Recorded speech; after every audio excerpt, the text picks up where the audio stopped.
Welcome, welcome, welcome, and welcome. Welcome to day 3. And what a day we have in store. You've already done so much. You've evidenced so much commitment, so much solidarity, so much energy, and dare I say, so much love that we're looking forward to your collective engagement today. Now, over the past few days, we spent a little bit of time marking some of the terrific contributions that our speakers have made from up here. But the contributions that you've been making out there and that you brought to bear in here are deep and profound and wise and transformative. Before I go on then, I think it's only fitting that we mark with a virtual round of applause all that you have done, all that you will do, and all that you inspire us collectively to be. So thank you. To put that point another way and to articulate it in a slightly different register, we have to heal up the people and lift up their voices. That's what this moment is fundamentally about, lifting up people's voices in the service of achieving racial justice. So let's continue to lift every voice and sing till earth and heaven rings with the harmony of liberty. The program we have today will do just that. Yesterday, we focused on some of the ways in which racial reform is met with racial retrenchment. Some of the ways in which the that was then, but this is nowism relegates problems of racism to the past. Some of the ways in which that racial past is increasingly becoming unspeakable, and some of the ways in which anti-racism is being rearticulated as racism. Today, we want to be even more explicit about connecting these dots. What precisely is the relationship between voter suppression and attacks on CRT? What precisely is the relationship between the attacks on CRT and the suppression of anti-racist political organizing? And what precisely is the relationship between the suppression of anti-racist political organizing and contestations over K-12 curriculum? And how might all of this relate to the racialized ways in which we continue to enforce immigration? I could say, come here and find out, but you're already here, so just find out. So I'll turn things over to my colleague, the indefatigable Sumi Cho, who is the moderator for today, who will provide a more specific indication of how we'll traverse today's landscape. I just want to say, again, thank you for being here. Thank you for your engagement. Have a terrific day, and I look forward to hearing from you throughout the sessions. Sumi, all yours. Thank you so much, Devin. It's great to be here. And I just want to give a little personal note before we start our plenary today about, even though I have the opportunity to work alongside Kim Crenshaw, I was completely awestruck by the first plenary where we got to hear from our OGs on the insurgent origins of critical race theory, looking back to move forward. And just hearing those stories was so important to think that it was a small group of people who came together to share their ideas that ended up having transformative impact globally. That's very powerful. If you look at the photo there, you can see it was perhaps 24 people. And we've got, what, over 400 people with us right now. I remember around the same time in the 1980s, when we were organizing against apartheid in South Africa on the Berkeley campus, we were commemorating the 20-year anniversary of the free speech movement. And Mario Savio told us, a small group of us who were organizing that commemoration, that essentially the free speech movement started in the same way, with about the same number of 20 or 30 people in one room that again had global traction and impact. And so that's an empowering story that we have to remember and take from some of these origin stories. Yesterday, it was fantastic to ruminate on Kim's foundational article, Race Reform and Retrenchment. I can tell you the impact that that article had on me then as a law student when we were organizing a national law student strike to demand greater faculty, in short, integration of law school faculties. And so those writings of critical race theory fueled actual on the ground movements. I am here to verify. So today we turn from those first two plenaries that were magnificent to discuss the ways in which we go from suppressing the vote to suppressing ideas, using CRT to fight racialized disenfranchisement and silencing.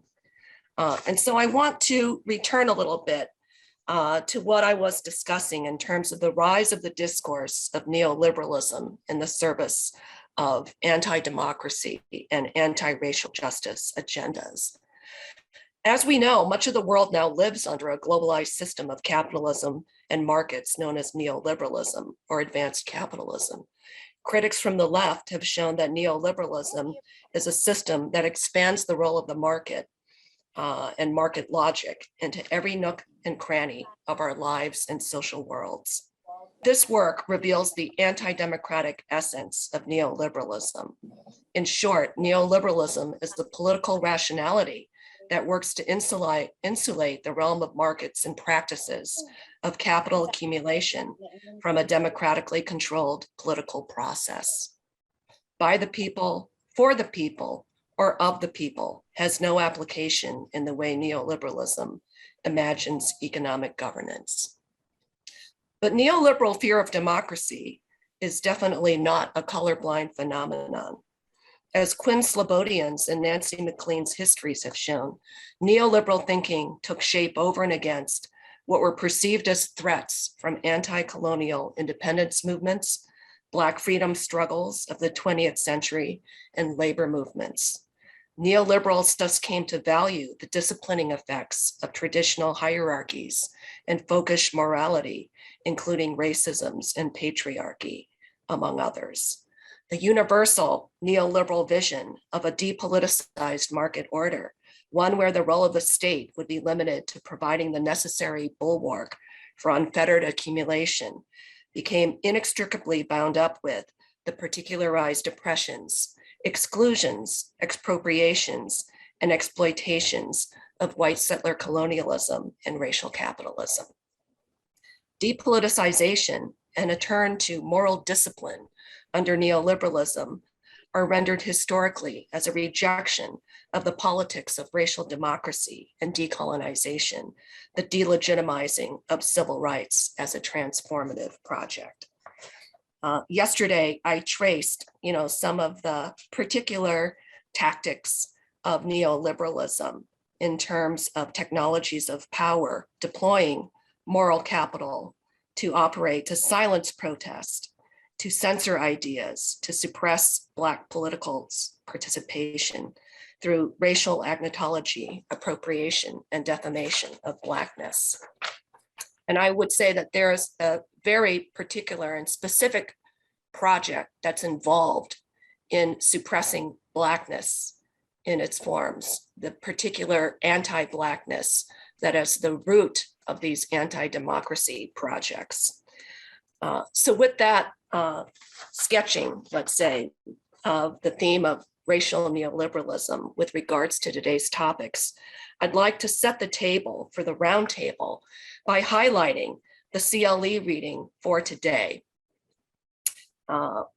This was Justin Hansford's compelling Yale Law Journal essay in which he pierces the veil of the law's alleged neutrality when it comes to First Amendment jurisprudence, carefully detailing the gatekeeping role courts play in defining what acceptable protest is and how racially contingent that definition is. He helpfully analyzes the Supreme Court's reluctant role in upholding the right to protest segregation during the civil rights movement, but under only narrow statutory grounds regarding public accommodations law, not First Amendment rationales. He then contrasts this limited carve out for respectable civil rights desegregation protest with later efforts by Black power movements and today's Black Lives Matter movements challenging police brutality that are met with legal indifference at best. This essay contrasts that indifferent approach state actors have to challenging state violence against Black bodies to a much more indulgent one when white nationalist speech and assembly is involved. The over-policing of Ferguson protesters told to keep it moving under Missouri's refusal to disperse statutes stand in stark contrast to the reception Unite the Right protesters received in Charlottesville. Protesters who were armed with semi-automatic weapons, spouting anti-Semitic slurs and white nationalist slogans. In response to the driver that drove in to counter protesters, killing Heather Heyer and injuring dozens of others, we now see state statutes providing immunity to drivers who injure street protesters. Indeed, not only were Unite the Right nationalists treated with kid gloves, not to mention, of course, the Capitol insurrectionists, it was a young Black male counter-protester, DeAndre Harris, who, after being beaten with a pole in Charlottesville, was charged with a felony. Professor Hansford not only fed us the doctrinal analysis of this complex area of law, he also nourished our theoretical appetites by integrating Charles Lawrence's argument that we should understand Brown versus Board of Education as a First Amendment case, insofar as it sought to regulate the racist speech of segregation that is stigmatizing to Black people so as to be unconstitutional. He also continued the CRT tradition of critiquing liberal and progressive allies for their flaccid race analysis. In this case, the ACLU that has historically argued that the answer to hate speech is simply more speech. He closes with a reference to a more substantively compelling argument grounded in the concept of dignity and the international treaty ratified by the US in 1994, the Convention to End All Forms of Racial Discrimination, or CERD, which mandates that member nations must punish all dissemination of ideas based on racial superiority or hatred, incite to racial discrimination, as well as all acts of violence or incitement to such acts against any race or group of persons of another color or ethnic origin. So with that introduction, it's my great pleasure to start with Professor Justin Hansford at Howard University Law School. Justin, you grounded your Yale Law Journal analysis historically, pointing out how the right to free expression and assembly for Black people is fundamentally linked to the struggle against state violence and law enforcement. How should we, as critical race theorists, think about these current threats to ideas, protest, and political participation and voting? Well, thank you, Sumi. I think that that is the best way to articulate the issue. We have to remember first to always contextualize these crises as they're happening. In this case, we should contextualize the restrictions on freedom of assembly and expression for Black people by remembering that, going back to the laws that were passed during the time of enslavement, forbidding Blacks from possessing or reading any books, owning any weapons, holding any religious meetings, or really attending any gatherings whatsoever upon threat of lashing and hanging and torture.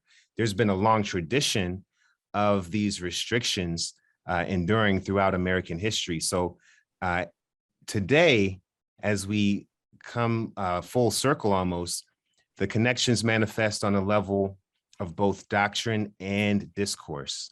From a doctrinal level, colorblindness rhetoric is used to cloak the demonization of Black and brown people in each of the narratives that have been mobilized behind these attacks, all three attacks, framing us as committers of voter fraud, framing us as rogue teachers, poisoning the minds of the youth with racial thinking, and of course, Antifa and BLM framed as out of control rioters.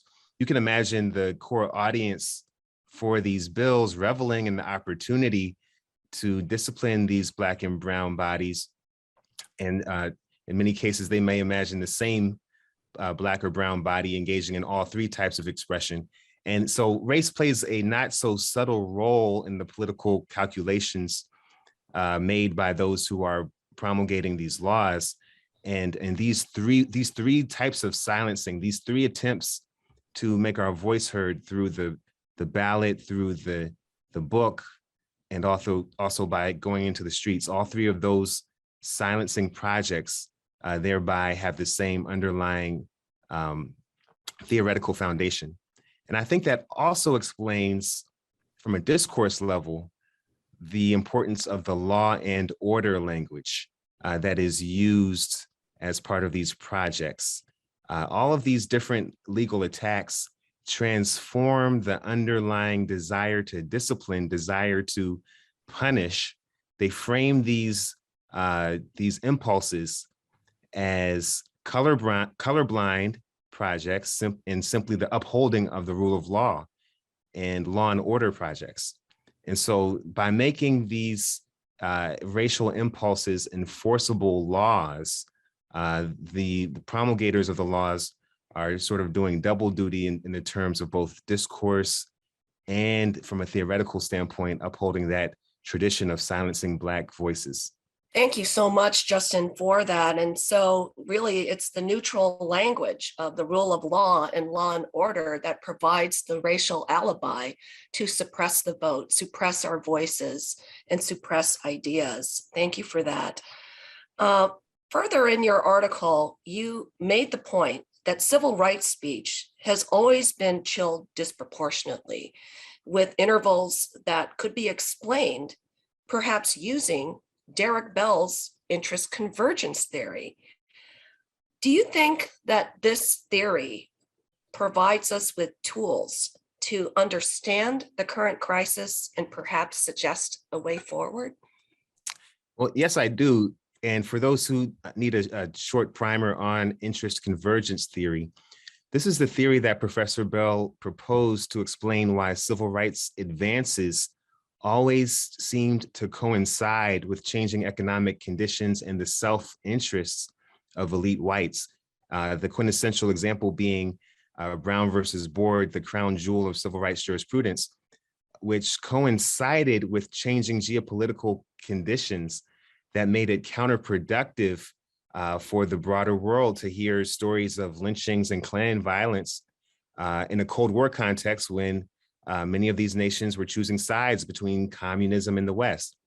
So for a brief moment, the interests of the ruling elite and Blacks converged. And so the jurisprudence followed suit. It was not an act of beneficence or an act of articulation of an elucidation of the true nature of equal justice under law, which led to Brown versus Board of Education. But the point is, the broader contextual analysis of self-interest perhaps could not just explain Brown versus Board, but it can explain a number of civil rights racial reforms which happened over the course of the 20th century. In my article, I talk about that in the context of First Amendment rights. That raises a number of fundamental questions about the nature of racial justice reform. But the more pragmatic question is there some way that we can duplicate that phenomena? Is there some way that global geopolitical calculations could lead us to create another interest convergence moment so that, once again, global policy imperatives may coincide with, or even domestic imperatives may coincide with a desire to have racial reform take place around these three issues? Thank you so much. So essentially, perhaps Bell's interest convergence theory helps us understand why reform is so fleeting and why retrenchment is so quick to return in the form of these various suppressions. And suppression is actually the CLE code word. So thank you for that, Justin. I want to bring Barbara Arnwine into the conversation. Barbara is the president of the Transformative Justice Coalition, board member of African American Policy Forum, and host of her dynamic radio show, Igniting Change. I want to personally thank you, Barbara, for your transformative work on voting rights. I think we all owe you a huge thank you for the Senate, for Georgia, for providing this bridge called My Back, for multiracial democracy built on the backs of Black and brown women who organized door to door in the last election to deliver a heroic victory. We just heard from Justin, who shared with us how the colorblind alibi or mythology of law and order and the rule of law are deployed to discipline Black bodies, voices, and political expression. While we're talking about these American mythologies, can you start us off with another one, the big lie that Trump really won the election and how it's undergirded, perhaps by white supremacist fantasies? Well, first of all, thank you for having me. My apologies, everybody. My voice is a little hoarse. I've been out there yelling and screaming in many, many demonstrations, trying to make sure that the Senate does what's necessary and the White House does what's necessary in this moment. So I'm actually speaking with my John Lewis shirt on because I just came from a rally before this session. But I want to point out that you cannot believe the big lie unless you believe in certain stereotypes that are imprinted on the American imagination. And those stereotypes are the following: that African Americans, Latino voters, Native American voters are all criminal cheats. And this goes back to a whole stereotyping of those communities as being criminal, the criminality of mythology that undergirds everything in our country, that stereotype that is so powerful, that is used to drive the inequities in the criminal justice system, is the same stereotype that undergirds all the opposition to our voting. Also, that notion doesn't even start unless you believe that this is a white nation and that somehow the participation of others is not only unwelcomed, but it's illegitimate, that it undermines the white supremacy that should be the dominant politic. And if you look at our nation, in fact, the dominant politic, there are disproportionate presence of white,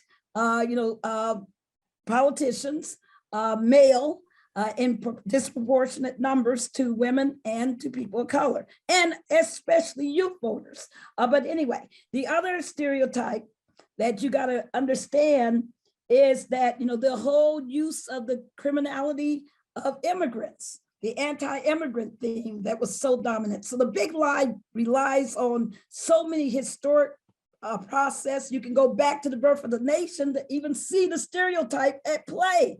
It's the same stereotype. Remember that when Trump was running, he started talking about, and after the election and all these lawsuits, who did they target? Detroit, Milwaukee, Philadelphia, Atlanta, the Black areas, the Latino areas. So I just want to point that out, that if without those stereotypes, we don't have the big lie. Thank you. Thank you so much for that, Barbara. I think that it was so perplexing for many to think, how on earth could anybody believe this big lie when court after court rejected every single claim and there was no scintilla of evidence that could even be presented, without being laughed out of court. And yet it persisted. But until we realize that the other side actually doesn't believe that Black, brown, red, yellow people should belong in democracy and have the right to vote, that therein is the problem. And that's why they cling to the belief that because Trump was chosen by a majority of white Americans, everything else is voter fraud.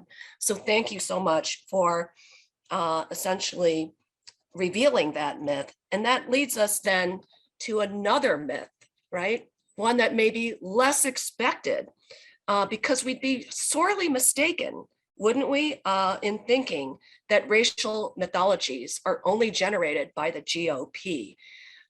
So how do you see Democrats responding to the big lie with their own type of mythology that may also be informed by white structural racism? Well, people don't understand that Democrats are just as guilty as the Republicans are of believing in white dominance.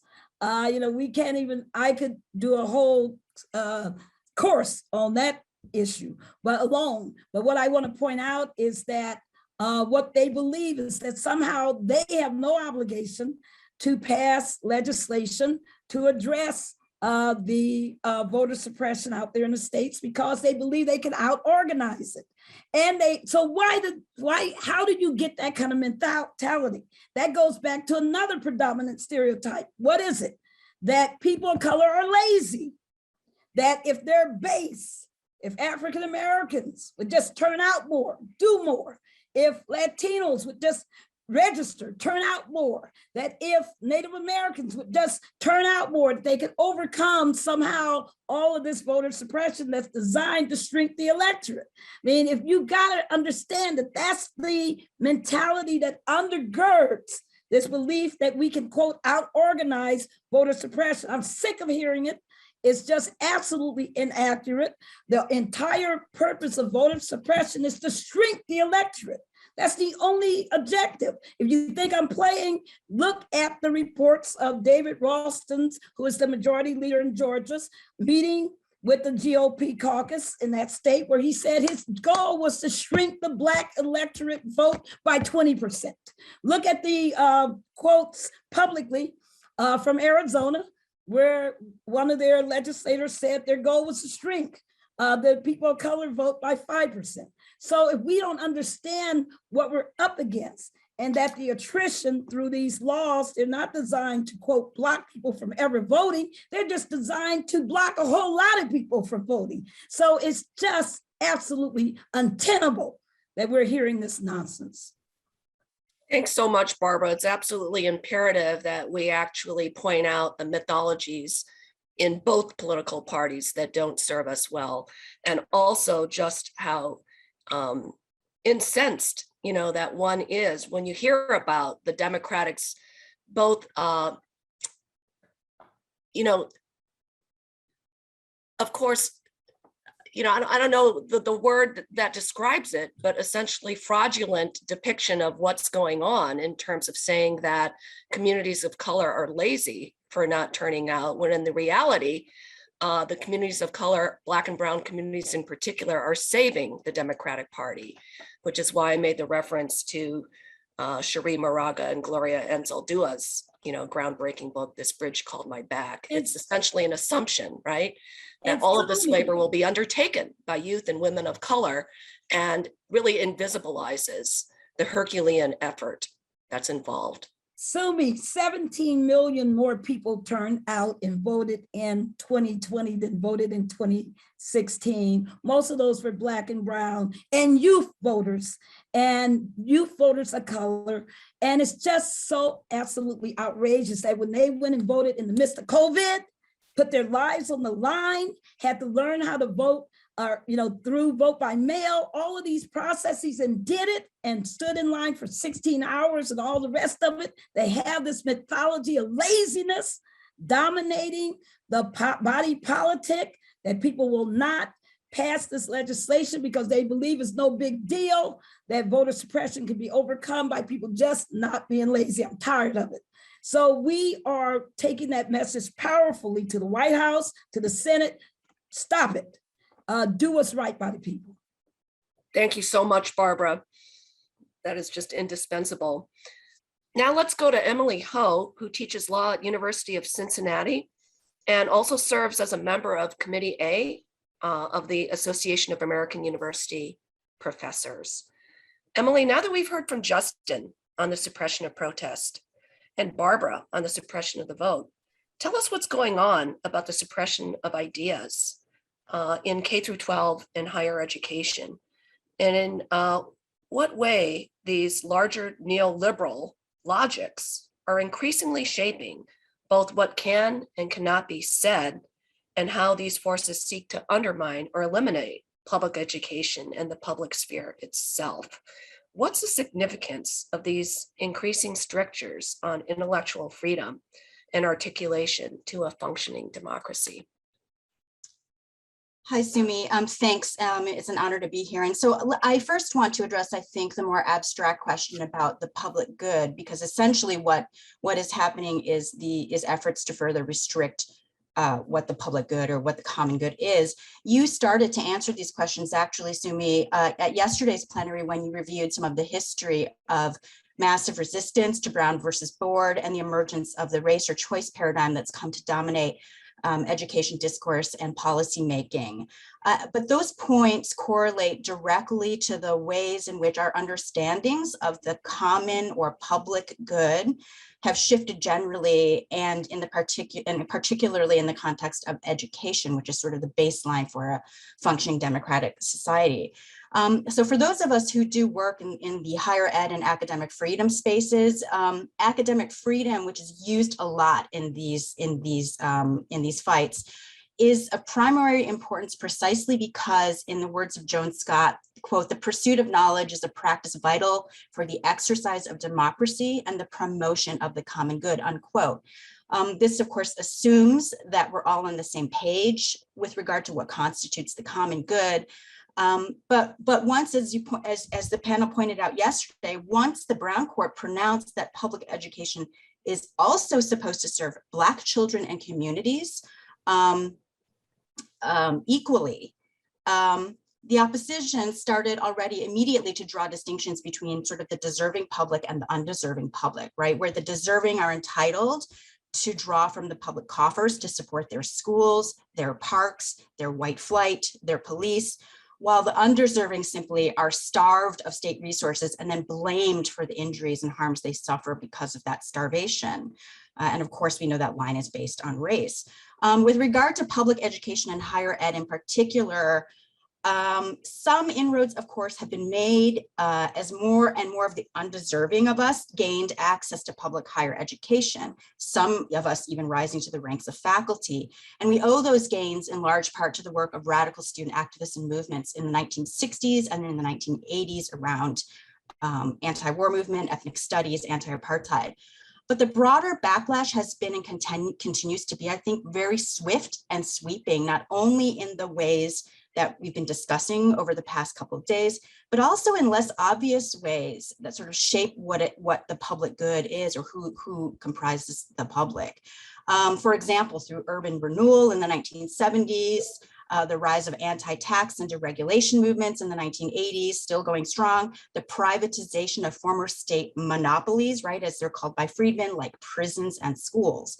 So it's a point that's been made in many different ways over the past couple of days, but it really all tracks together. And the point I want to be really clear about is, as America becomes more visibly non-white, the notion of the public good and the common good morphs and shrinks and fades, and democracy becomes less and less viable.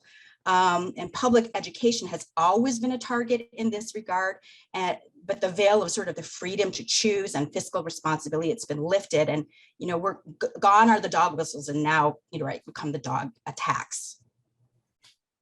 That's extremely chilling, but very helpful in terms of pointing out these neoliberal discourses of the public good and its shifting nature. I do find it so disturbing that the term, of course, school choice emerges at the very moment that the Supreme Court says that schools have to desegregate, right? And then all of a sudden, well, let's not have public schools, let's privatize them and offer real choice to parents, right?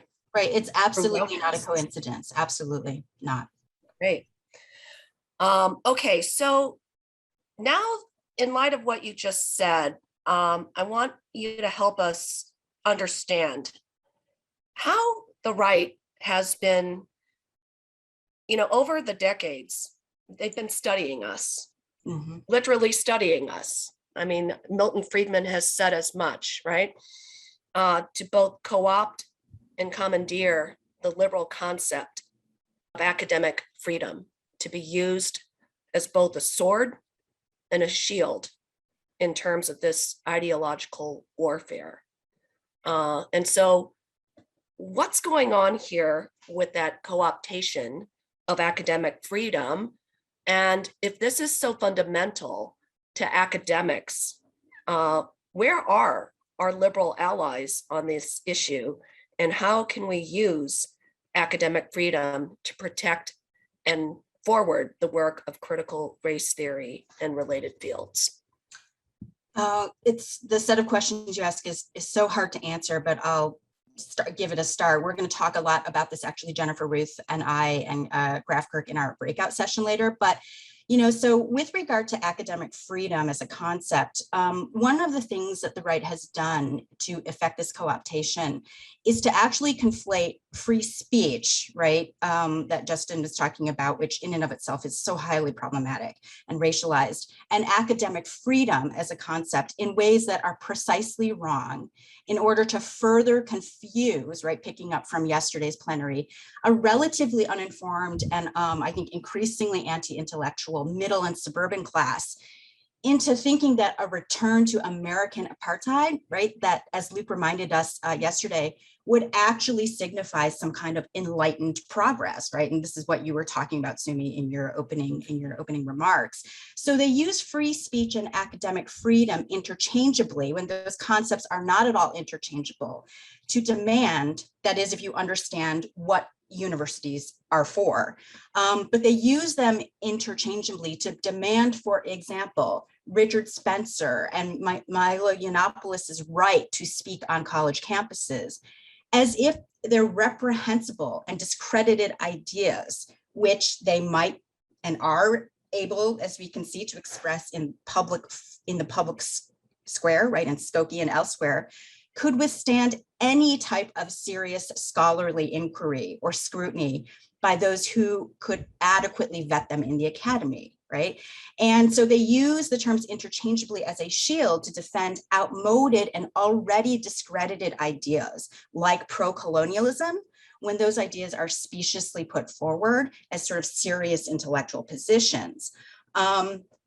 And how do we prevent this from happening over and over again, and use academic freedom to protect and facilitate the production and dissemination of knowledge? Well, we've just got to head it off. The liberals aren't good at doing that, and we really have to do it, and then sort of assert it as a sword ourselves. And Jennifer and I are going to be talking about some of these things in our breakout. That's incredible. Thanks so much for sharing with us that distinction and the way that it's being deployed to underwrite aggressively these speeches by Milo Yiannopoulos and Richard Spencer, making his white nationalist speaking tour, causing, as Justin noted in his article, UC Berkeley and University of Florida to provide security for this right-wing assault to the tune of $500,000, $500,000. Okay, the CLE code word right now is institution. So turning from Emily's take of academic freedom, we are now going to look to bring in Joe Lowndes, who's a professor of political science at the University of Oregon, and also author of Producers, Parasites, Patriots, Race and the New Right-Wing Politics of Precarity, co-authored with our CRT Summer School core faculty member, Daniel Martinez-Hosang. I also want to congratulate Joe because he just published 2 days ago an essay in the New Republic, How the Far Right Weaponized America's Democratic Roots. That will be in our library and hopefully also dropped into the chat because we have a link to it. So Joe, you've been listening to our experts talking about suppression of protest, voting, and ideas. And it's appropriate now to hear from you as someone who studies the far right, to perhaps provide the ideological glue to link these three sets of projects to silence CRT, suppress Black and brown voters, sideline Black protest. How did we get here, Joe? And why are we seeing all of this at this time? Thank you, Sumi, and thanks for having me here, and thanks everybody for being part of this. The question of how we got here, of course, there's many answers, but one of them we have to track is the trajectory of the Republican Party since the 1960s. In response to the great Black freedom movement of the mid-20th century, the GOP started to define itself as the party of white grievance. This was the key to Barry Goldwater's presidential campaign in 1964, of Nixon's in 68 and 72, of Reagan, the Bushes after that. And what this meant was that this party was going to define itself through its attacks on affirmative action, through its attacks on anti-discrimination law and policy, and to other challenges of the American racial political order that had been rocked by the Black freedom movement. Many white Democrats were brought into the Republican Party across those years, and the Democratic Party itself came to embrace this version of white grievance, of this colorblindness in the years of the Democratic Leadership Council's dominance of the party. And this, we can think of Bill Clinton talking about super predators, or people on, or ending welfare, or any number of other things, which were really kind of a slightly lighter version of the sharpened racism of the Republican Party. But in some ways, that also set the stage for a more weaponized version of what colorblindness was going to look like. By the time we got to 2016, when Trump runs for president, there is a much more vociferous version of white grievance, of what James Baldwin called white innocence. And the thing that Baldwin said about white innocence, which made it so dangerous, is that belief in it can make you a monster. And in some ways, that was the thing, as opposed to the open white supremacy of segregationists or of white Democrats in the early 20th century. The idea of white innocence is that white people are merely trying to uphold the universal values of the American Revolution, of the Declaration of Independence, of the Constitution. And if for some reason none of this is working, it's got to be the fault of people of color. It's got to be the fault of someone else. The inability to bear any kind of sense of accounting of structural barriers, any kind of accounting of personal practices became very intense. And so by the time Trump runs in 2016, there is a lot of rage and anger among whites who, by the way, at this point, are no longer indemnified or protected in the same ways that they had been, as the gap between the very rich and everyone else kind of grows. So in some ways, the Republican Party is able to really cash in on this moment in a new way and double down on their anti-democratic agenda as well as their racist agenda, and really keep those things together in the ways that Barbara talked about, for instance, in the attack on the franchise. So there's a way in which this is kind of an authoritarian far-right party at this point, and it is backed up by armed paramilitary forces on the streets of cities all over the country. Here in Oregon, you see it all over the place, by street gangs like the Proud Boys, and other kinds of organizations that really become kind of the shock troops of this kind of politics. Partly what's dangerous about it is that it's not simply the Republicans, and it's not simply their far-right protectors on the streets, but really liberals and centrists who are willing to give this a pass, or in some ways kind of buy some of the basic ideological stuff that's in there. Yeah, I think what's so disturbing is that this far-right replacement theory and white nationalist ideology behind the far right, how did they become so prevalent, within the center of US politics, in terms of when did that turn happen? It used to be, that you could not speak these ideas in polite company, so to speak, in the way that it's being openly discussed now. It was the oppression of white grievance that dare not speak its name. So I want you to help us understand, what mechanisms have allowed that, and perhaps related to that, what are we talking about here? Is it too early to use the F word, which is the topic of one of our breakout sessions? Or are we talking about fascism? Is it white nationalism? Or is it something else, Joe? Mm-hmm. Well, in some ways, what makes this moment complicated is I do think there was a moment of open white nationalism that happened just after Trump was elected, or during his campaign and when he's elected, and the alt-right, which had been mostly a phenomenon of internet message boards, kind of comes out onto the streets, and this is what we saw in Charlottesville at the Unite the Right demonstrations in 2017. This is with the Torchlight marches. This is appearing right now.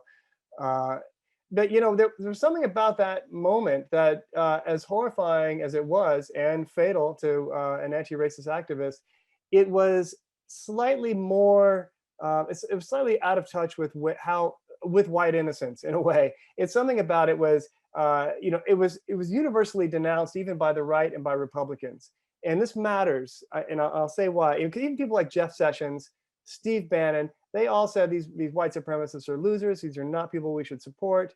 And in fact, it seemed like only Trump himself was the only Republican who seemed to come out and support the racists in Charlottesville. But over the next couple of years, something even more dangerous happens, which is that the far right, which partly collapsed, the racist right, which partly collapses after Charlottesville. The groups turn on each other. There's a lot of public pressure. Richard Spencer finally stops giving public talks. So does Milo Yiannopoulos. There seems to be kind of a moment where this far right, this racist right, realizes that it can't do what it thought it could do on the streets. Andrew Anglin, the person who runs the Daily Stormer neo-Nazi website, said, "Look, armband neo-Nazism, this is never going to make it in the United States." But what comes to replace it is something else, which is this kind of pro-Trumpist nationalism, which really draws on the ideas of the American founding, of American democracy, of kind of defense of the republic. And that gets articulated in new ways, very dangerous, very armed ways on the streets by the time we get to 2020. And why that matters is that it really finds itself in the moment when Black Lives Matter is on the streets with anywhere between 16 and 26 million people in a Black-led, woman-led movement.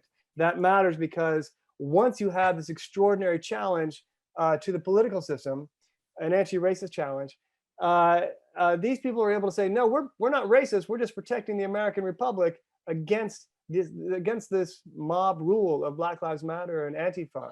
And so, suddenly there's tens of thousands of pro-militia people on the streets attacking. There's nearly 1,000 documented attacks on Black Lives Matter protests across the summer of 2020. And so something deeper and more dangerous emerges, which is not like open neo-Nazism, but a kind of a hard American nationalism, which really does look more like fascism, which really does look like something like a homegrown fascism. Of course, we can also say that, for BIPOC people, it's always been fascism in America. That's not new. It's like liberals kind of discovered it after Trump. But there is something here about this moment which does differ and was what we saw on January 6th. I got an email today from some right-wing organization making appeals on behalf of Black activists who have been arrested by the FBI for taking part in January 6th, using this kind of COINTELPRO narrative to talk about how the American state is oppressing Black supporters of January 6th. So there's a complicated mix here on the far right that's both meant to be colorblind and open, but also deeply authoritarian and finally depending on white supremacy, if that makes any sense. It really does. And I know that you're exploring this theme in the channel, the radicalization of color blindness and white nationalism, throughout the week. So those interested in that topic should definitely check that out. But I think it is chilling to think about the ways in which outright neo-Nazis and white nationalists are simply being repackaged and rearticulated as white patriots. Okay, so we've just heard from Joe. So now let's go to Robin. Robin is the author of Highway of Despair and a professor of political science at Hunter College at City University of New York. So after Joe's explanation about how these suppressions are linked to the broader assault on democracy, I'm also wondering, Robin, how you articulate this linkage, and perhaps more specifically, how the right has mobilized white women, and especially white mothers, in the suppression of critical race theory to silence ideas that might otherwise galvanize justice movements. Thank you. Thank you, Sumi, and thank you to the organizers and to my fellow panelists. Before I talk about the mobilization and activation of white womanhood and especially white motherhood, I just want to pick up on a few themes that have come up from the other presenters. Thinking about Justin's remarks on interest conversion and Belle's thesis on interest conversion, but also thinking about Barbara's remarks on the fantastical dimensions of the big lie. I think one of the challenges we face now is sort of thinking through the relationship between kind of reason and interest on the one hand, and unreason, madness indeed, on the other hand. And it strikes me as one of the peculiarities of our moment that a certain kind of interest-based rational calculation is like totally proximate to madness and irrationality and a kind of fantastical apprehension of the world. And picking up on something that Joe said about the kind of imitative, almost mimetic qualities of the right, the sort of I'm rubber, you're glue, sort of everything you say bounces off me and becomes you. That also seems very important for how to understand the sort of new right strategy, what the right has learned from the left, what the right has absorbed from the left, and how those weapons have been used sort of against CRT and the broader movement for democracy. My sort of interest in some of the things that have come up here are really related to the distinctive position that white women and especially white mothers occupy in white supremacy and its ideology, from, for instance, the Great Replacement myth, which has already been discussed, right to the ideal of race purity, to the kind of resurgent myth of the traditional family and the sort of resurgence of a kind of trad life sort of commitment that you see sort of from right to left. It also seems to me that that the right has very successfully mobilized many white women and white mothers, especially around anti-CRT campaigns in schools and the broader politics of education, where I think we find the authority of white motherhood being deployed in defense of racial privilege and racial power. And so it seems to me that, and we can sort of refer to any number of scholarly sources, from Hortense Spiller's classic work to the more recent work of Imani Perry on patriarchy, but trying to think about how white women enjoy a kind of privileged place within the hierarchy of white supremacy, and indeed how the right has sort of managed to mobilize and activate a set of, I think, interests, but also deep irrationalities among white women in order to mobilize against democracy.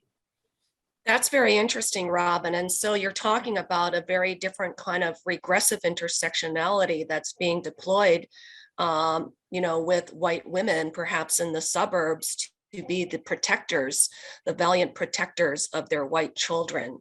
And so I think, again, we see the co-optation, perhaps, of some of our ideas and tactics that are being deployed on the other side. So I would love for you to, though, say a little bit more about what you mean, when you're talking about these threats in relation to the nature of our democracy. If you could play out a little bit more about your comments of reason and interest, unreason and madness, the fantastical, etc. That was very interesting. It's fantastic. I mean, Sumi, thank you for this idea of regressive intersectionality. Yes, I mean, I was just thinking about it in this kind of mimetic way, this kind of borrowing and perversion of the early insights of CRT, but you're actually, I think, giving us a much better vocabulary and language for thinking about what's at stake. And Joe's work, I think, has also spoken to some of this, the way that the right has drawn from a certain kind of anti-racist language in order to sort of effectuate a kind of racialized form of political reaction. Now, when I speak about democracy, I think it's very interesting. I mean, for me, and I was so moved, as I think many in the group were, by Barbara's remarks. I mean, democracy, I think we need to move towards thinking about democracy as a practice of shared power and sharing power, right? That democracy is not per se a form of government or a specific institution, right? But it is a sharing of power, which necessarily then means a sharing of wealth, a sharing of resources, a sharing of the earth with others. So I think about some of Cornel West's elaborations on democracy, where I think he's drawing quite explicitly from his own teacher, the political theorist Sheldon Wolin, right, who thinks about democracy less in terms of a kind of form of government, but the difficult and demanding practice of sharing power with others. And it seems to me that the sort of dilemma that we are in right now is a massive and powerful resistance to the very idea of sharing power. And that is the sort of radical kernel of democracy that I'm absolutely committed to, that I just don't want to let go, that I think is a deep part of our radical tradition as well.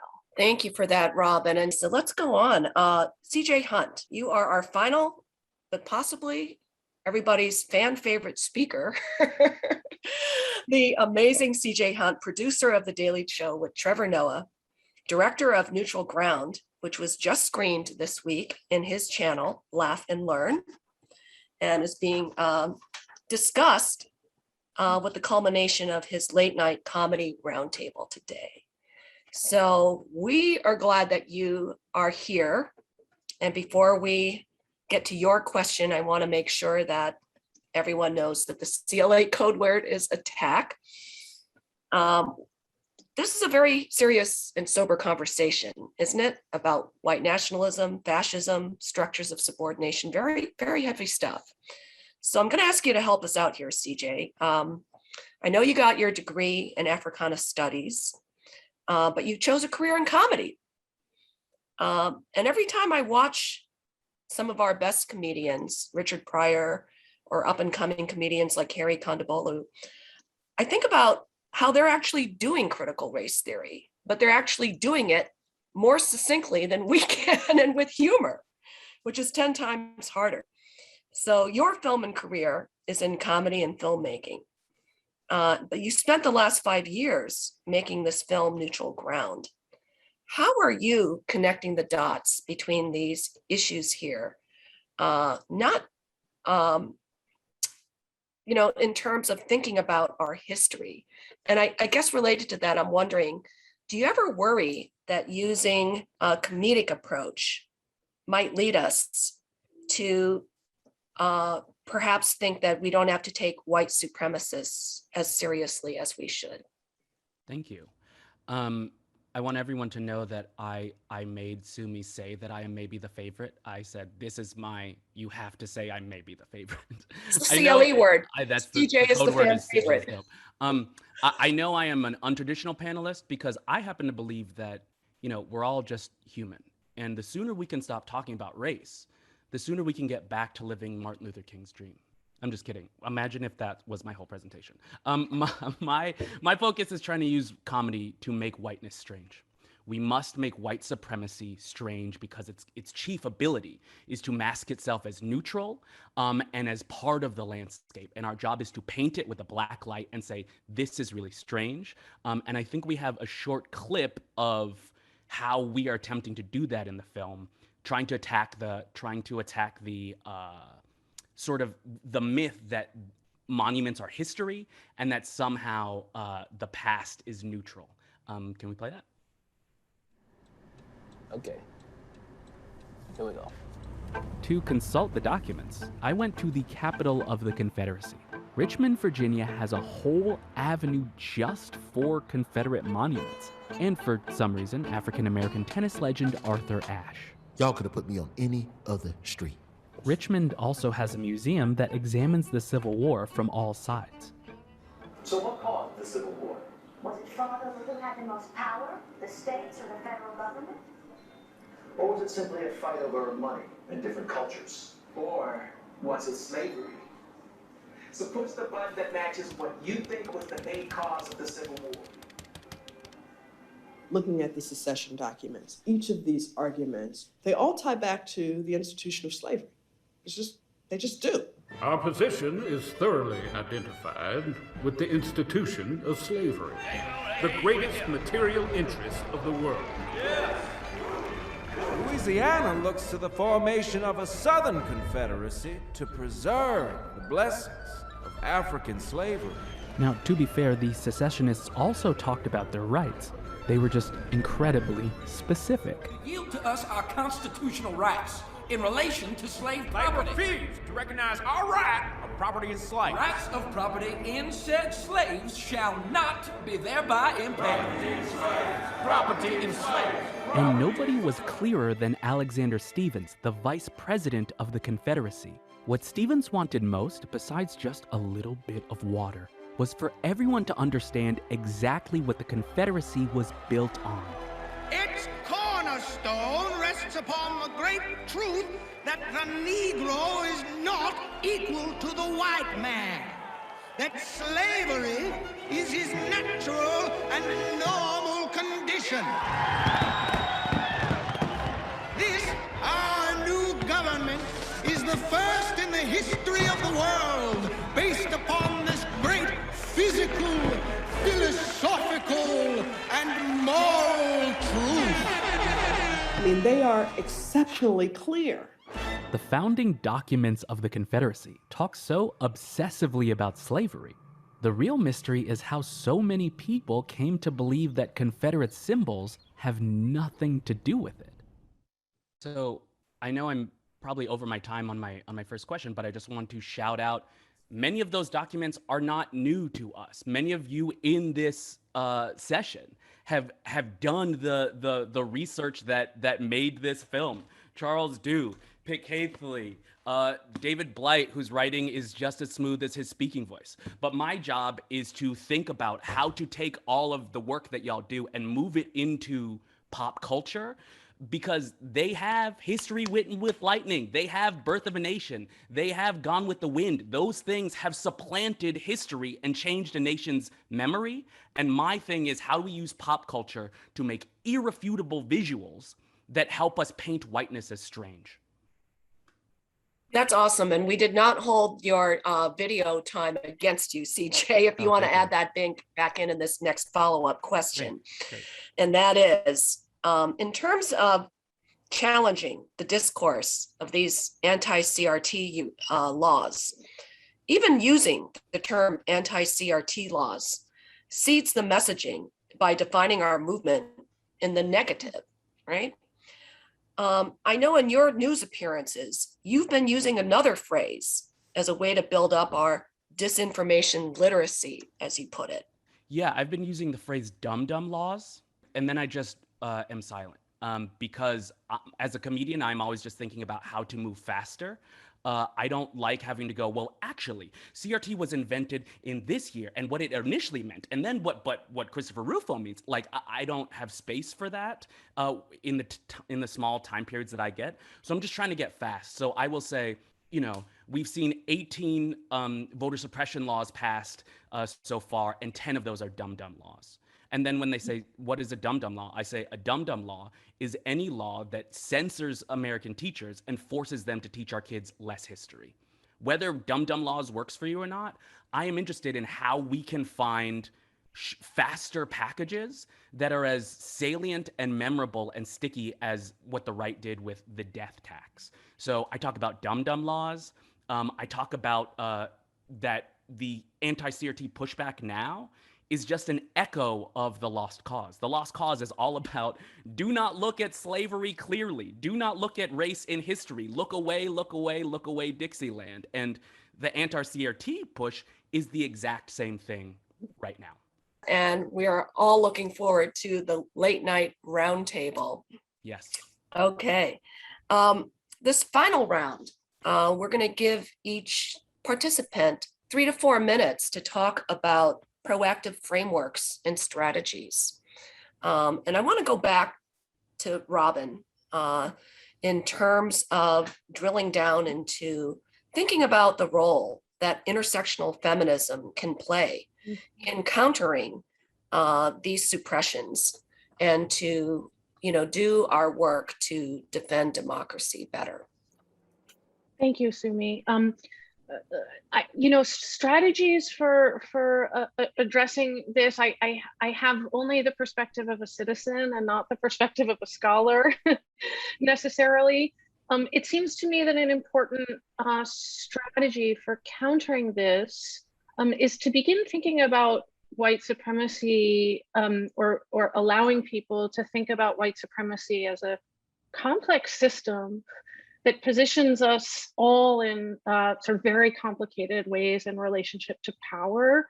And so sort of moving away from the kind of binary ways of thinking about power and domination that, of course, I think this group probably doesn't have, and yet it seems that this is one of the critical resources of CRT and intersectional feminism to show white supremacy in its relationship with heterosexism and patriarchy and ableism and environmental degradation, and begin to kind of think about this system also then perhaps in relationship to forms of planetary destruction and conquest.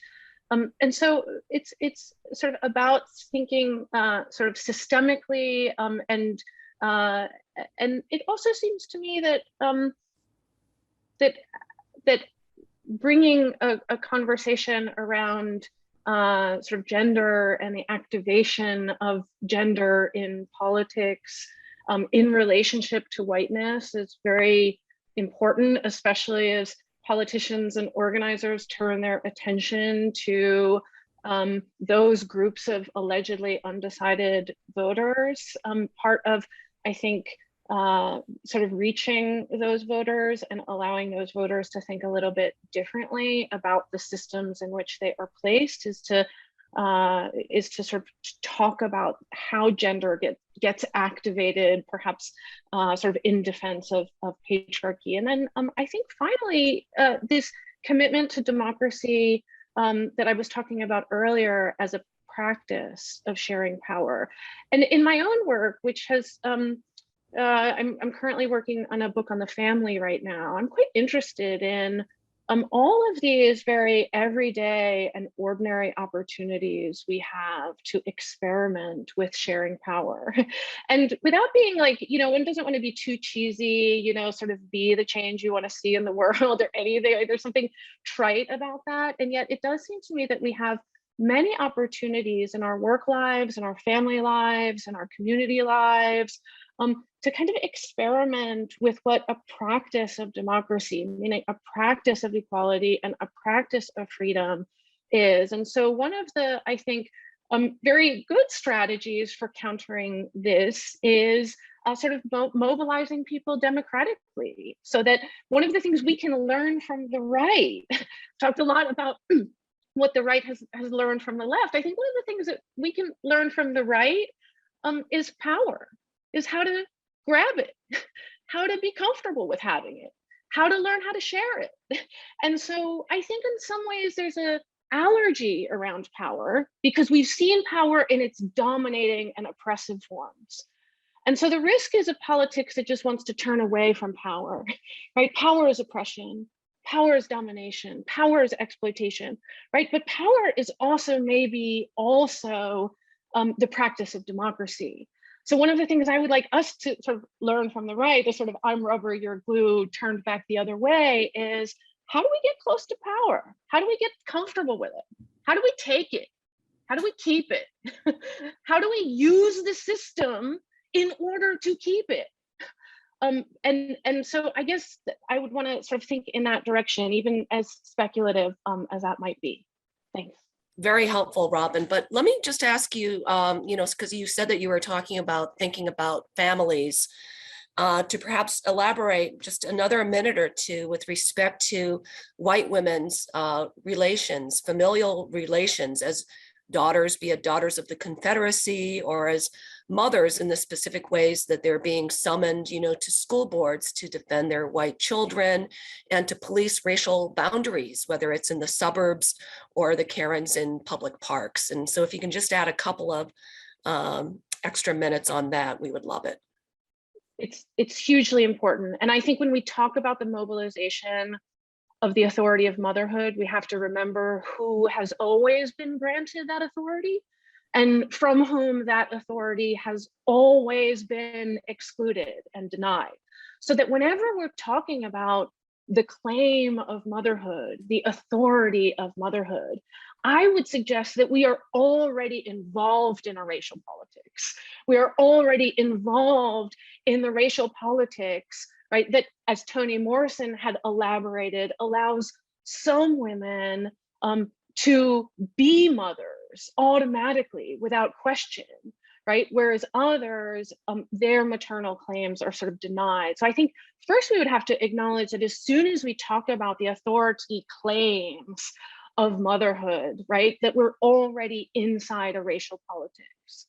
And that moreover, right, this I think allows us to see how the activation of a certain kind of female authority, female sense of safety, whatever, that many times sort of in our politics, these ideas are already grounded in race and racialized power.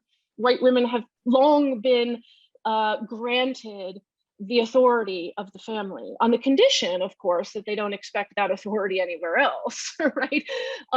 And what I think it might actually require is a certain experimentation with ceding that authority.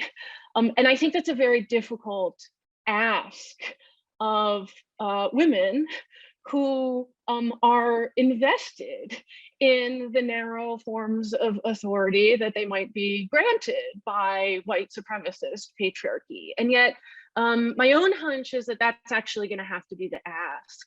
That some of that, the sort of authority of white womanhood is so crucially bound up with white supremacy that we're going to have to sort of think very critically about what any invocation of a kind of maternal authority, or more broadly, a parental authority, depends upon.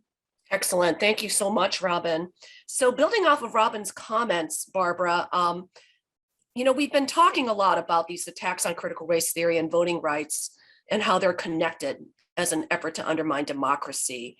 But maybe since we're thinking about proactive strategies, can you think about the duality of the fight that's present and the unique opportunities that we might have to build a movement to dismantle white supremacy? And maybe starting with this story that I believe you have about the sort of 2010, Democrat response to addressing post-racialism at the time has maybe set up the stage that we're facing right now? Well, one of our problems is that we have two different kinds of parties right now in this country. One is solidly committed to white supremacy, and they see that as their base, and it's not afraid to tell any lie, any story, any narrative that will promote it. They believe in racial hierarchy. I'm sorry, that's what they believe in. And we have to understand that their greatest fear in the world is the reality of the changing demographics and the fact that the only democracy that will actually work at this time is a multiracial democracy. And that's the last thing they want. They see that as, being contrary to every conceivable thing, because you got to remember, in politics, there are only two real factions, either numerosity, the amount of people who are capable of voting, or money and money influence. And every once in a while, those trade places as to who wins in any kind of elected, contests.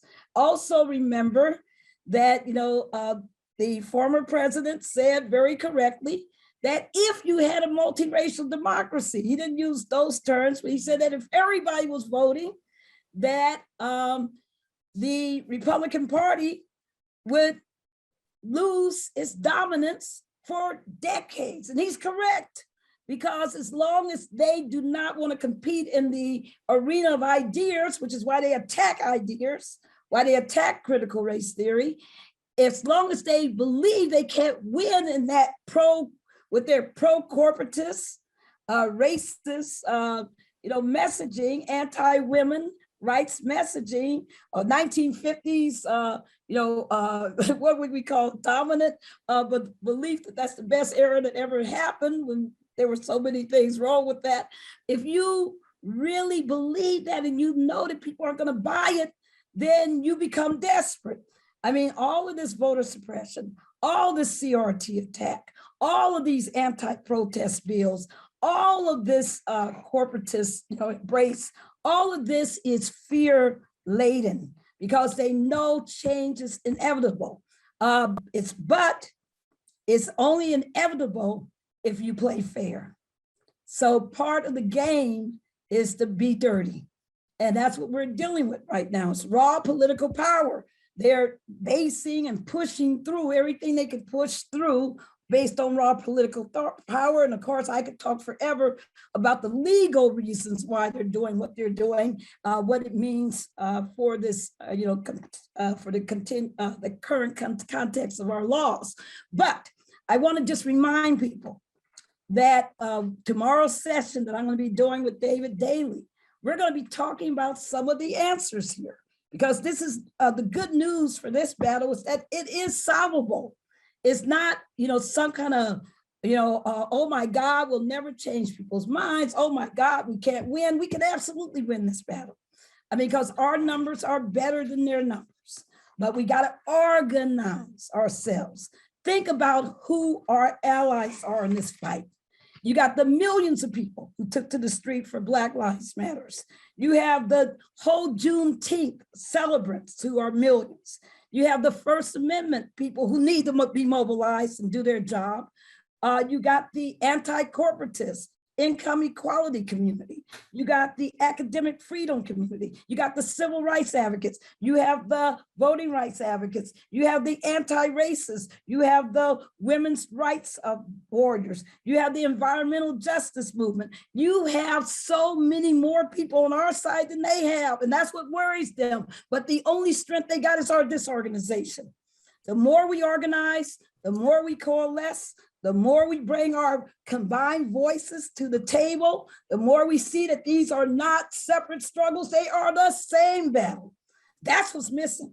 And we think it's CRT here, we think it's voting rights here, we think it's anti-protest here. It's the same battle, everybody. These are the same states. These are the same players, same money interests. You gotta see it, because it's all connected. If you believe that the only answer is exclusion of people of color as much as you can and white dominance, it's the same people. So we have to really think about how we build our connected community, because we are the answer and we can do this. Thank you.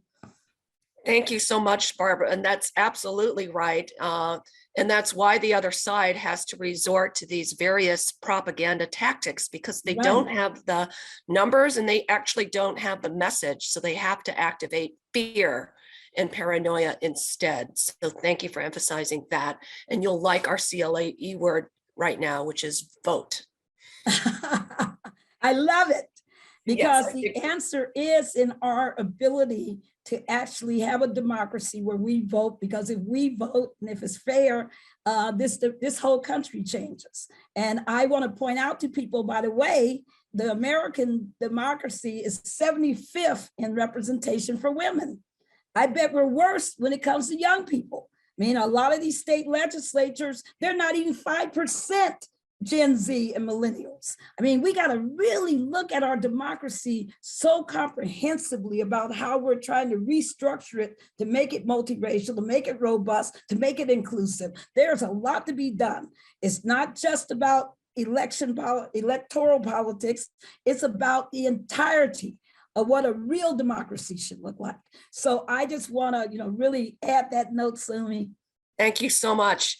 You're doing critical race theory on the ground, and it is so needed. Let's see.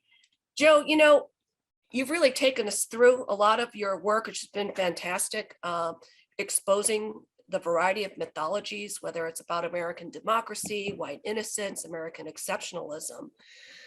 But we need some hope here, right? And we now need to think about how we draw on other sources of inspiration in order to create the society that we want to live in. So how do we do that, Joe? And in just a couple of minutes here. I have to say the question comes back to is what Robin and Barbara both raised, which is democracy. That's where we are, and that's I think both the our biggest challenge and the biggest possibility of creating an egalitarian society. I mean, look, there are so many ways that the United States is democratically threadbare these days, whether it's a weighted process of choosing a president. The Constitution itself is a deeply anti-democratic document. It always has been. It is not set up for something that we would consider a modern democracy, even by the structure of other modern nation states. But beyond that, we have a dysfunctional Congress, which is in the hands of corporate lobbyists, right? The 6 wealthiest counties in the United States all ring DC because it's just people feeding at the trough. It's not, there's nothing that's democratic there. We've got a clearly openly partisan Supreme Court, which is not something that we should be in the position of wanting to defend. So we're in kind of a weird situation where the right presents itself as pushing back as an insurgent force against anti-democratic and repressive state policies. Liberals are in the position often of trying to defend what's an already anti-democratic state, one that's in controlled by forces of great wealth. So unless we have movements that that address the profound inequality and asymmetries of power, that partly help this right get off the ground, we are not going to be able to imagine the kind of multiracial democracy we need. So for instance, here in Oregon, it's a particularly weird place, but during that enormous fire that we just had, the bootleg fire in Southern Oregon, there were emergency response teams run by right-wing militias. They were escorting firefighters. They were providing disaster relief. These people had gotten in on the ground as far right forces to rebuild communities and enlist the loyalties of local people. So partly it's here. It means we have to be on the ground competing with that, developing democratic organizations that push back against the fascists, push back against the authoritarians, who are also, by the way, deeply nativist, anti-immigrant, racist. We have to put white supremacy at the base of our analysis whenever we want to fight for democracy. So that's part of it. And I think the other thing is that right now there seems to be kind of 2 models of American national identity. One is 1776, and the other one is 1619.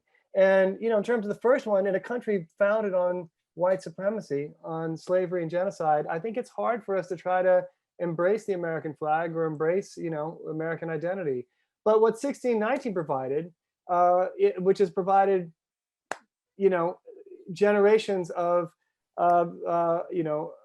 inspired activism, is refusal, subversion, fugitivity, resistance, insurrection, abolition, Reconstruction. The movements of people of color on the ground in the United States have always expanded democratic vistas for everyone else, right? So it's always the movements from the bottom that actually offer us the possibilities of richer democracy, richer freedoms for everyone else. And again, Black Lives Matter in 2020, Black-led, woman-led, multiracial, in every town and hamlet across the country, 20 million people. There are things out there that are extraordinarily hopeful, which is why we've had this kind of, this attack, which looks like the 1850s in some ways. It's because we are on the verge of the possibility of realizing dreams of multiracial democracy in our militant fights. And so that, I think we fight for the vote, as Barbara said, and we fight to push back against these anti-protest laws, and we fight these attacks on what kind of history is taught in our schools. And we, develop the democratic organizations and the kind of movements in communities that are going to allow us to build something different. Thanks so much, Jill, for reminding us that on the ground movements are really central and key, and there is no substitute for them. So why don't we go back to our critical race stand-up. CJ, you're taking critical race ideas and distributing them to a mass audience. I'm really glad to hear that you've been getting a lot of media for your film Neutral Ground, and that you were recently featured with heavy hitters like Al Sharpton on MSNBC and other major networks. So tell us, how are you using these moments to connect the lost cause to the critical race theory fight? And how do you use that to talk about healing? Thanks, Sumi. I made Sumi tell you I'm getting a lot of media. I love this combo so much. I particularly, when Robin was speaking, I was getting so hyped when Robin was like, how do we grab power? I wanted to be like, I'm out of here. We got to go grab power. But I think there are so many ways that we are talking about power. And I think one of the things that we can do best and fastest is language. That is the thing that has brought us all together for this camp. The 500, 600 of you who are watching and participating, chances are your profession is with language, is as a sort of wordsmith. But I think a potential problem with the paradigm is that a lot of us have trained as marathoners, linguistic marathoners, when this moment is actually calling for sprinters. And we are having to figure out, oh, damn, how do I run a 40-yard dash or whatever? I don't follow sports.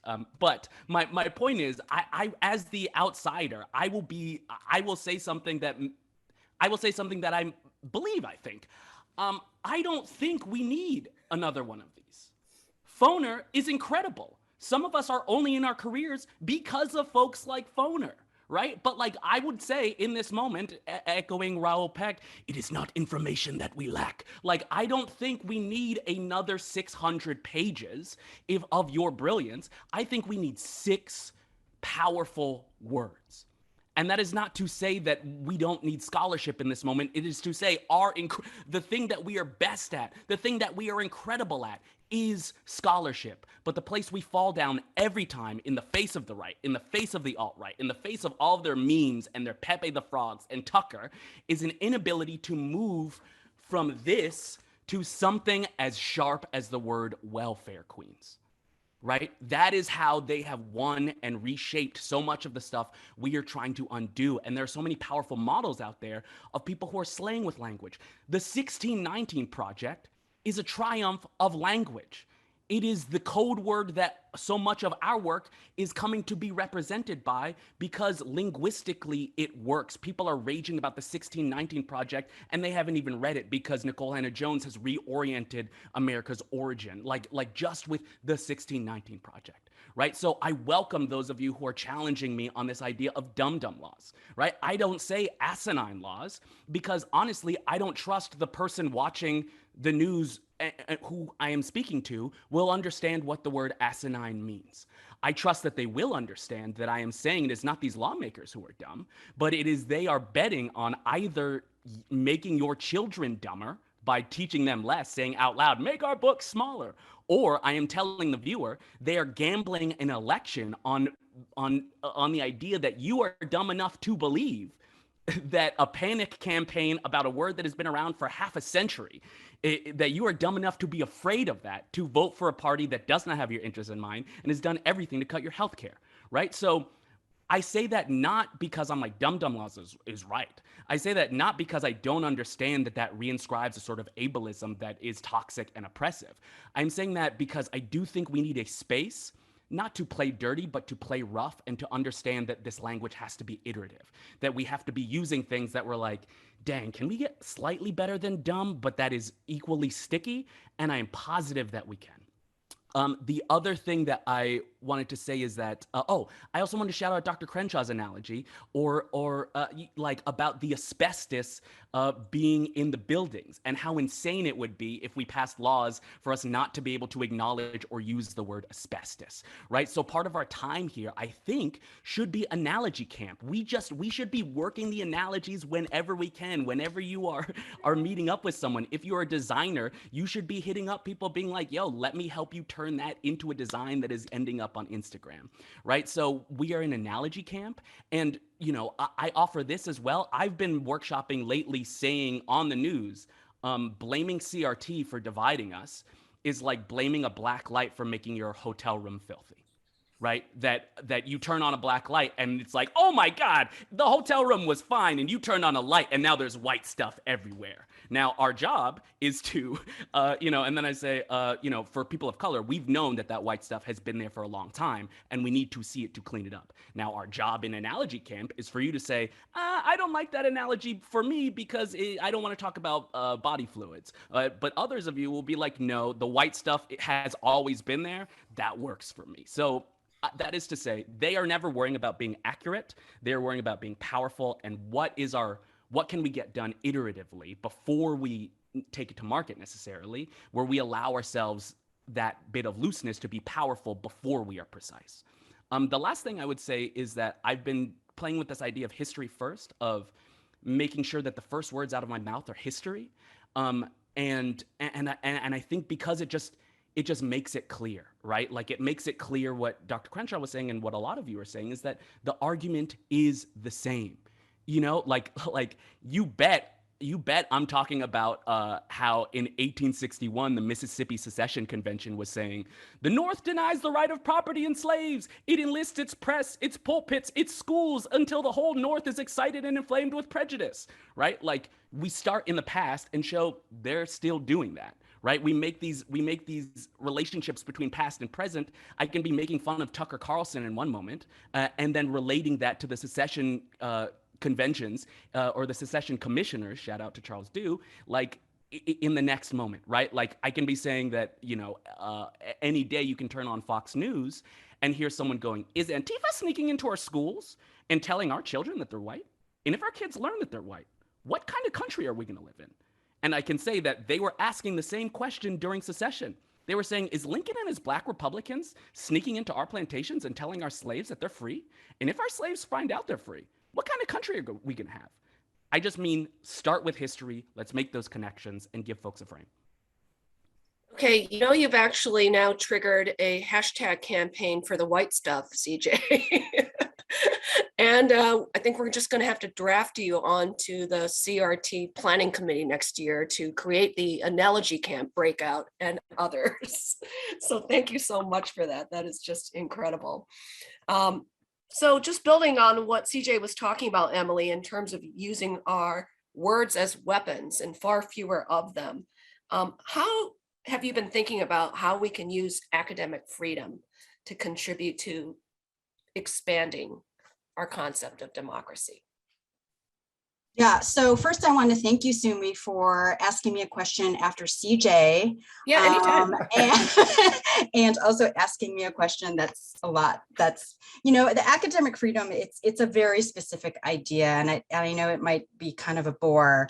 But, I want to emphasize that it's so important because universities were responsible for generating and disseminating the knowledge and the theory to advance and progress society, right? So it's kind of, unique, but it's really important. And also to CJ's point about the right's ability to sort of like come up with these sticky kind of like slogans, for lack of a better word. Pat Williams actually made a really great point not too long ago that, right, CRT is the new Pizzagate. It's the new Willie Horton, right? And that kind of exemplifies what CJ is talking about. But in terms of, so let me take this moment to sort of explicitly tell you what the difference between free speech and academic freedom, right? Because I think it goes a long way to explaining why some of these bills are just so manipulative. It's important to note that academic freedom is not the same as free speech. And it doesn't guarantee viewpoint diversity or a balanced curriculum. It doesn't require those things, and it never has. Academic freedom is not in crisis because the academy leans left.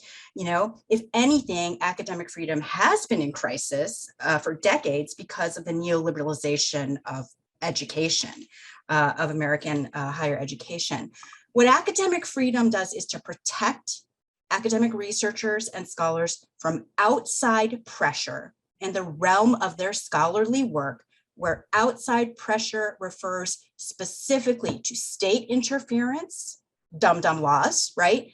And interference by private interests, private industry, private businesses. And so instead, academic freedom allows us within our own disciplines and fields to vet one another and our work, to sort of police ourselves, I hate to use that word, to test and debate ideas and theories. And as Derek Bell pointed out years ago in the 90s, of course, this is problematic in some sense because it assumes a reality that doesn't necessarily exist actually in the academy.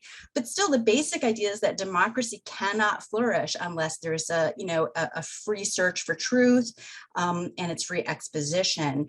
And it cannot be moderated by the state or private interests, but instead by our colleagues within our discipline.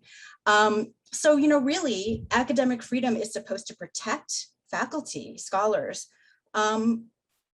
from dumb laws and from the dark money behind them, so that we can, generate and disseminate knowledge that contributes to rather than taking away from the common good. So we really need to get our faculty colleagues to understand that and to become sort of less disaffected and sort of, whatever, about what's at stake within sort of the university. And, we meaning some of us who do academic freedom work, we really want to apply our CRT analytical tools to ensuring that academic freedom doesn't become colorblindness, right? In the way that it's sort of theorized. And this is a really crucial moment because it could really slide over into the sort of both siderism, colorblindness, when we need to really hang on to it and use it more effectively.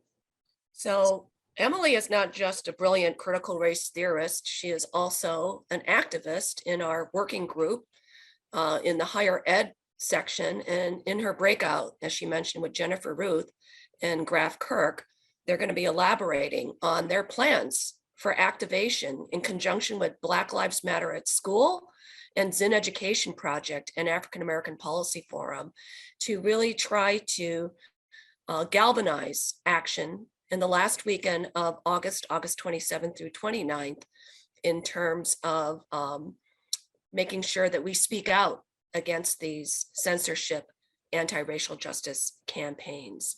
So please join if you are interested in hearing more about that.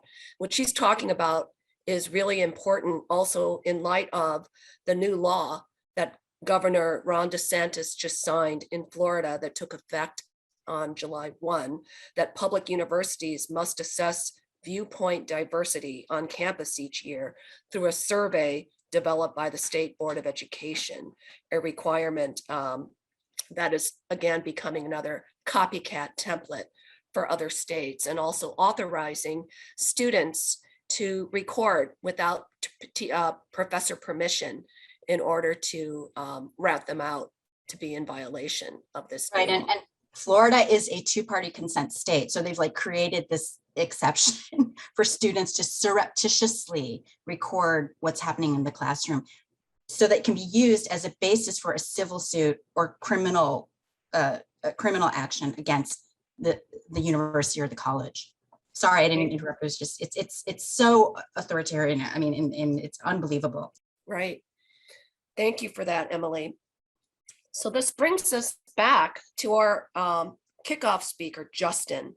And it seems clear that in the context of the three-pronged attack that we've been discussing, that we've heard perhaps the most about, and not a whole lot, but perhaps the most about the voting rights attack getting some coordinated pushback from the political class. You know, when it comes to the CRT legislation, we've been told, you know, that it's because of states' rights-oriented federalism governing education law as more of a local or state matter that people in Congress are more hesitant to intervene. But I was hoping that you might be able to enlighten us about what's going on with any responses to these anti-protester bills, and you know, how should we combat this asymmetry in First Amendment jurisprudence? And what should we be asking for and pushing for as movement theorists, movement activists, movement lawyers? What's going on, and how do we understand what's happening, perhaps using follow the money public education campaigns? I know that's a lot, Justin, but I'm giving you 4 minutes. Right.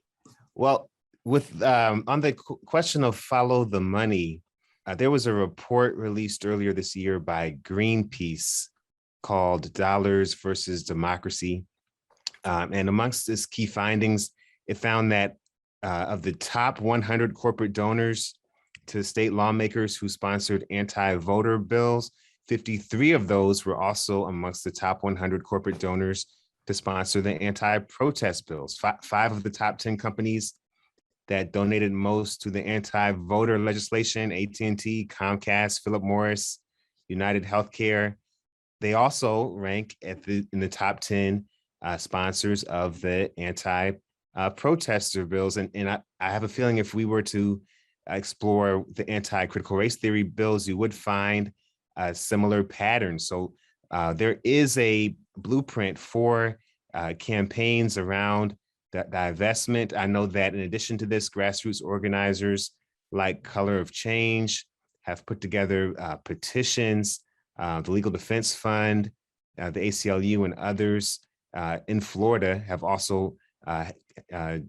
made a complaint, drafted a complaint, and also, I believe, submitted that complaint challenging the anti-protester bill in Florida. So that there are legal, there are political, there are economic strategies available for us to defend the front line. And I just want to say, just to support what was said earlier, you know, one of the interesting things about this moment is the idea that there are two visions right now, the 1619 and the 1776 vision. One of the core questions is, will the political class, will our elected representatives advocate as fiercely and as aggressively for the realization of the need to pursue racial justice in response to our understanding of the 1619 vision's reality as we see happening on the other side?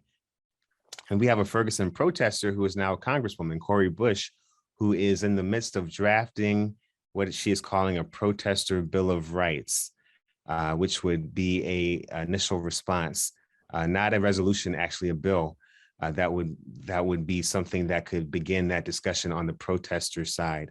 So critical race theory to me, and I was going to just close with this, I've always loved critical race theory because it is the good trouble theoretical framework for all of those of us in the legal academy who are protesters at heart, activists at heart. And so I think that this is a great opportunity to meld those two worlds. One of the fears I've had in this moment is that the attack on critical race theory was, this is my perspective, it was so effective because there is too often a sharp distinction, a space, a gap, a lack of understanding, a disconnect between the legal academic community, the academic communities, and our grassroots communities. And so when the attack was made against something that sounded so abstract as critical race theory, you didn't see the running to support it as you might have expected to see based on the reality of who critical race theorists are and what it is that we're doing. So this is the time to create that good trouble and to build some community between activists and organizers and critical race theorists and scholars who I believe have not been in community enough over the past few years. You know, there's a story behind that. Perhaps There was a drop off during the Obama years, but I do believe that this is a moment of reclamation for those networks. And as we combine our work, we can fight against this attack. And, I think that we can be successful. Thank you, Justin, for modeling the best of critical race praxis, not only in your written work, which is top notch, but also in the work that you do with your students in your Howard Law Clinic and the Justice Initiative in partnership with the Harvard Law Clinic. Outstanding work. So I think we actually do have time for the two quick snippets from Barbara on the Eric Holder story and CJ on the Robert E. Lee story. So let's kick it over to Barbara for that. Well, the first thing I want to remind everybody is there would be no 1965 Voting Rights Act if we didn't fight for it. No Congress just said they were going to do it. That they, listen, we create the conditions for the reality that we want to exist. We have to fight for it. We have to assume that so-called allies aren't allies if they don't show up, and that we got to force them to show up. So part of that is the story that I'm about to tell. I had been trying for months to have a meeting with Eric Holder because I had developed a map of shame in April of 2011 saying, hey folks, guess what? Voter suppression is having a new day in this country, and it's dangerous. Look at the 100 bills that have been surreptitiously entered as emergency legislation that's moving through 40 states right now. And we got to do something. And people said, oh, Barbara, hush up. They said, don't you dare. In fact, they said STFU is what they said. And I was like, what? And people were saying, you're going to lose your job. You're going to do all these kind of things if you keep talking about it because we want a narrative of a post-racial democracy. I said, that's not true. And it's destructive to the reality that we're in. And that if we don't deal with this, we don't win. And conventional wisdom was saying, no, Barbara, hush up. But I wouldn't hush up. So I tried to get a meeting with Eric Holder to talk to him about what was going on with all this federal legislation and the lackluster, almost non-existent response from the Department of Justice. I couldn't get a meeting, but fortunately the Asian community were able to schedule a meeting on some of the issues having to do with language equality, and which was something that the Department of Justice felt comfortable talking about. And they called me up and they said, Barbara, we have a meeting and here's our strategy. We're going to spend 15 minutes of our 45 minutes on language equality, and then we're going to turn the meeting over to you because people need to hear about, and Eric Holder needs to hear about what's going on with voter suppression. And sure enough, that's precisely what happened. And I whipped out the map of shame. I slammed it on the desk, said, look what's happening on your watch. And literally all of the people who had blocked my meeting with him, they not only sat in that room as I did that, but they put their heads on the table in shame because they knew what they had blocked. And he was infuriated when he saw it because he had no clue. And he started pounding the table. And he said, this is, and I won't even repeat the word, but let's say it's a powerful word. And he demanded that his staff prioritize this as their #1 priority. He said, what did I do? And that's what led to his giving that historic speech in Austin at the Lyndon Baines Johnson Museum, but also their first filing of cases and all the work that they did. And I could talk about the contradictions even within that, because even when they came into cases, they weren't the best, most aggressive advocates. So, one of the things that we have to really understand about our fight is that it's absolutely critical that we never trust, that the people will just do the right thing, that we have to drive the narrative. I've seen in the chat, people have been asking questions about, Christianity, And I want to tell you, everybody, read the Doctrine of Discovery. If you never studied it, read it. It's fundamental to understanding. And look at the Johnson versus McIntosh case, which embraces the Doctrine of Discovery. And then you understand how structural racism, as it affects indigenous people and all of us, how it got created. So I really urge people to do that. And oh, that's Siri trying to talk. And then I also want to remind people that the census comes out today, and the census redistricting is everything, because that's how they're going to, quote, dominate the electorate for the next number of decades. And what we have to do, that's why the Florida People Act is so critical, because it makes it hard, if not impossible, to have what you call unfair partisan redistricting. So when we're out here fighting, people say, oh, that's just them Black folks upset. That's just them brown folks upset. But it's really a fight for our fundamental democracy. If it's going to be fair, if it's going to be representative, how in the heck do you have all these people sitting up there voting yesterday? What did they vote for? They voted to criminalize anyone who criminalize any legislature that passes a defund the police legislation. They voted yesterday to outlaw the teaching of critical race theory. This is what the Senate did. Dems opposed it, but Manchin went with the Republicans, and that passed. So now we have the fight in the House. We'll kill it in the House. There's no doubt about it. We'll strip that one out. But still, it's another fight.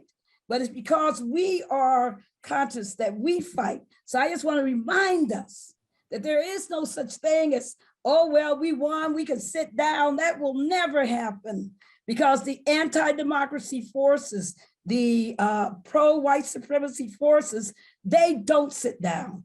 They never stand down. They always are at our heels trying to create a reality that is absolutely untenable. But we got to create a new reality, a multiracial reality. And one thing I'll talk about in my breakout tomorrow is about positive envisioning, because part of our movement, what's wrong with our movement, if I had one thing I would fix, is that we always are talking about the problems. We don't talk about what the new society is that we want to create, what the America should look like.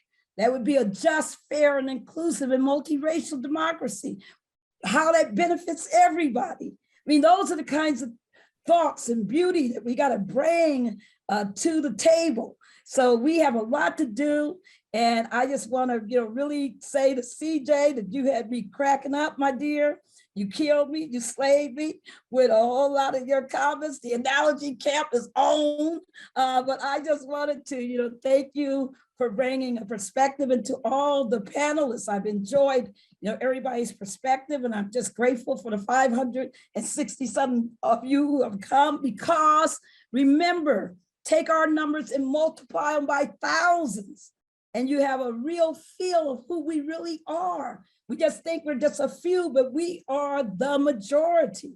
But we got to mobilize it. We got to inspire it.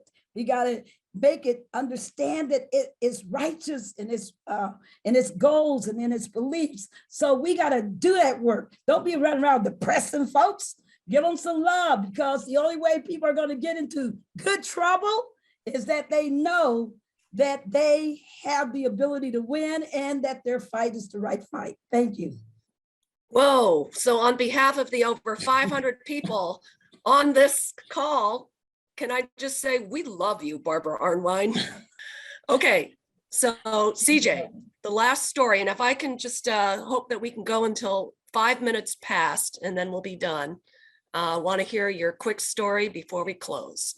Try to be as quick as possible. Thank you, and I love you too, Barbara. Thank you for the work that you do, and for explicitly drawing the connections between the barriers to or the tactics of voter suppression now and the tactics of taking apart Reconstruction, right? So I would say, how are all of us talking about Reconstruction as much as possible? The first question when Rachel Maddow says, tell us about your new book, how do we talk about Reconstruction in this moment? So if somebody were to have me on the news, and I would, which you all know, I'm getting a lot of news, I may soon tell you, but I would say, if someone said a question, we plan our speaking points, and if someone said, but aren't Confederate monuments just memory? I mean, tell us about that. I would say, well, I want to tell you a story. The Robert E. Lee Monument in New Orleans is the first giant public monument in public space, right? Not in a graveyard. And that monument was dedicated in 1884 on a, oh, what's up, Robert? R.I.P. That monument was dedicated on a rainy day. So all of the thousands of people who, north and south, who came, yeah, it looked like that. Yeah, hold on that. It was dedicated on a rainy day. So all of the, little white children who were there to form a human Confederate flag, and all of the Northerners who were down to, check on cotton, like all of them, yeah, that's perfect. All of them had to run inside. So they had an abridged ceremony. And the only two people who spoke was a man named William Behan and Charles E. Fenner. And if you zoomed in, you could actually see their names on this invite. 20 years before this moment, both of these men were on the verge of becoming Confederate soldiers, right? These are ex-Confederates, right, who have just survived and not been punished, and now are part of the government, right? And 10 years before this moment, in 1874, both of these men were members of the Crescent City White League, which is exactly what it sounds like. It is a white supremacist militia that attacked the Capitol, killed cops in the streets, and held it for 3 days. I don't know. Does that sound familiar? I don't know. It makes me think of something, right? These were the original Capitol rioters. Now, these men did not get punished. These men got rewarded.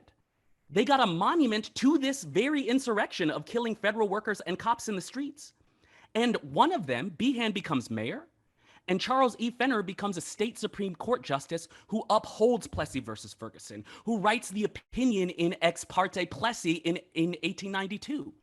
And both of these men, Confederates, white supremacists, had attacked their government, are standing together in the rain, unveiling a new monument to a new story about the past that will be replicated thousands of times across the country. That is the story that I would want to tell, because it helps folks understand that this moment in Reconstruction was white men building Jim Crow into the law with one hand and building Jim Crow into our public spaces with the other hand. This overlapping moment is the moment that I want to be talking about whenever anyone gives me an opportunity, not only because history is under attack, but we are demonstrating what the CRT lens does. We are telling a story and using CRT and saying without CRT, the inquiry around this question would just be, oh, well, who was the mayor? Cool. Who was the state Supreme Court justice? Fun. How many people attended the event? But CRT is a lens that says, no, what are their relationships to white supremacy, and how has white supremacy masked itself as neutral?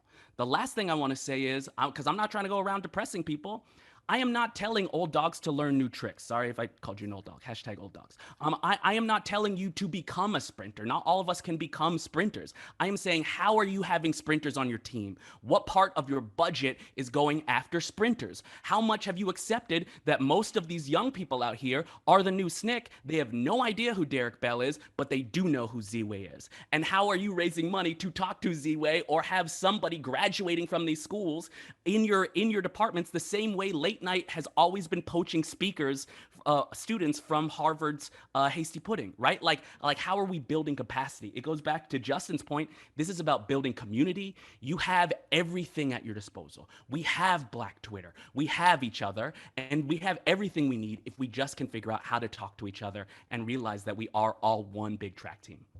Incredible. So I hope everyone will appreciate that I scuttled my closing remarks in favor of hearing from both CJ and from Barbara, who could not have delivered better closing comments to this. So I know we ran a few minutes over, but not too terribly bad. I just want to thank once again our amazing plenary speakers, Joe Lowndes, Robin Marasco, Justin Hansford, Emily Ho, CJ Hunt, and the incredible Barbara Arnwine.